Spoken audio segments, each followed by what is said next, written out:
Hi guys! Welcome back to our YouTube channel. Please don't forget to like, share, and subscribe para lagi kayong updated sa mga video na i-upload ko sa aming YouTube channel.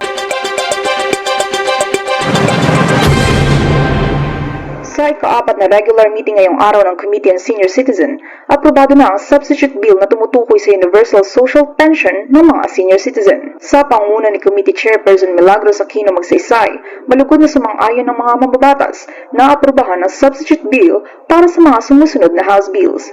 Saklaw ng mga ito ang pag-amyenda sa Republic Act 7432. Isa sa mga layunin nito ang pagpapalakas ng kontribusyon ng mga senior citizen sa pagpapaunlad ng bansa at may pagkaloob ang nararapat na benepisyo at espesyal na privilege.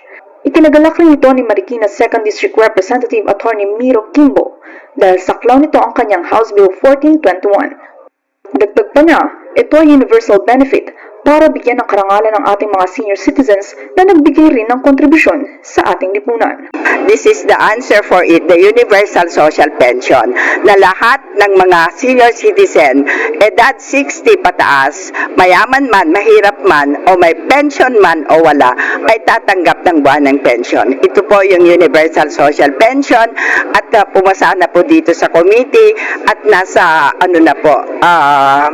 committee on appropriation. Itinalugod naman ito ng mga mambabatas. Batay kay Akbayan Party List Representative Percival Percy Sendanya, sa panahon ng taas presyo na ramdam ng mga senior citizens, malaki ang tulong ng panukala upang maibsan ang kanilang paghihirap.